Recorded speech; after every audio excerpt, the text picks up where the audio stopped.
நீங்கள் இந்த கோயிலுக்கு போகிறீங்கன்னா இந்த கிழமையிலலாம் போகாதீங்க கண்டிப்பாக. இருட்டுக்குள்ளே எங்கடா எல்லாரும் போகிறாங்கன்னு பார்த்தா போய் பார்த்ததுக்கப்புறம் தான் எங்களுக்கே தெரியுது. சரியான ஷாக்கெல்லாம் இருக்கும். மைசூரில் நீங்கள் போய் பார்த்ததுல எது பெஸ்ட்டான பிளேஸ் அப்படின்னு கேட்டால் கண்டிப்பாக நான் இதை தான் சொல்லுவேன். சரியான ஒர்த்தான பிளேஸ் இது. ஹாய், இப்போ நம்ம மைசூர் கிளம்பியாச்சு. ஸோ அதுக்கு பக்கத்தில் இருக்கிற பிளேஸில் நம்ம பார்க்க போகிறோம். ஸோ போக இன்னும் என்னென்ன பிளேஸ் இருக்குது அப்படிங்கிறத நம்ம பார்க்கலாம். ஃபர்ஸ்ட் நம்ம வந்திருக்க பிளேஸ் நிமிஷாம்பா டெம்பிள் தாங்க.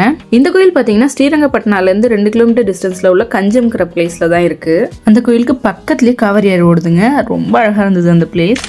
நெக்ஸ்ட் நம்ம வந்திருக்கிற பிளேஸ் பார்த்தீங்கன்னா ஸ்ரீரங்கப்பட்டினாவில் உள்ள ஸ்ரீ ரங்கநாத சுவாமி டெம்பிள் தாங்க. எல்லா கோயிலையும் தூண்னா ஒரே மாதிரி தான் இருக்கும், அதை தான் நம்ம பார்த்துருப்போம். ஆனால் ஃபர்ஸ்ட் டைம் நான் அந்த மாதிரி பார்க்குறேன்.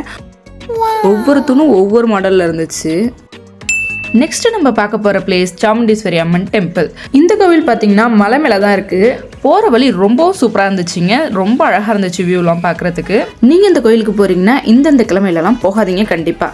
அதுவும் ஓன் வெஹிக்கிளில் போகிறீங்கன்னா ஃப்ரைடே சாட்டர்டே சண்டேஸில் இந்த கோயிலுக்கு கண்டிப்பாக போகாதீங்க. நாங்கள் போனது சாட்டர்டே தான். படாத பாடுபட்டுட்டோம். என்ன ஆச்சுன்னா சாமுண்டீஸ்வரி அம்மன் கோயிலுக்கு போகிறதுக்கு 10 கிலோமீட்டருக்கு முன்னாடியே வேன்லாம் பார்க் பண்ண சொல்லிடுறாங்க. ஓன் வெஹிக்கிளில் வந்தவங்க எல்லாரையும் அங்கேயே பார்க் பண்ண சொல்லிடுறாங்க. அங்கேயே நமக்கு பஸ் இருக்குது. அந்த பஸ்க்கு டிக்கெட் எடுத்து அந்த பஸ்லேயே வந்துடலாம் சாமுண்டீஸ்வரி அம்மன் கோயிலுக்கு. அது மட்டும் இல்லாமல் அங்கேயே நம்மளை செப்பல் ரிமூவ் பண்ணிட்டு வர சொல்கிறாங்க. வேன் இருந்தால் வேன்லேயே செப்பலை விட்டுட்டு வரலாம், இல்லைன்னா டோக்கனில் தான் செப்பலை கொடுத்துட்டு வரணும். நம்ம அந்த வேன் நிப்பாட்டுறதுக்கும் பஸ் ஏறுறதுக்கும் கொஞ்சம் டிஸ்டன்ஸ் இருக்குது. அங்கே ஃபுல்லாக வெறும் கல்லாக இருக்குது. அந்த கல்லில் நடக்கவே முடியல. அது ரொம்ப கஷ்டப்பட்டு தான் வர மாதிரி இருந்துச்சு. நெக்ஸ்ட் நம்ம பார்க்க போகிற பிளேஸ் மைசூர் பேலஸ் தாங்க. மைசூருக்கு வந்துட்டு மைசூர் பேலஸ் பார்க்காம போகிறதா? இந்த பேலஸ் பற்றி நீங்கள் ஃபுல்லாக தெரிஞ்சுக்கணும்னு நினச்சிங்கன்னா லாஸ்ட் இயர் நான் ஒரு வீடியோ அப்லோட் பண்ணியிருப்பேன். அந்த வீடியோவில் மைசூர் பேலஸ் பற்றின ஃபுல் டீட்டெயில் கொடுத்துருப்பேன். அதை பார்த்து நீங்கள் தெரிஞ்சுக்கோங்க. அந்த வீடியோட லிங்க் டிஸ்கிரிப்ஷனில் இருக்குது, கிளிக் பண்ணி பாருங்கள்.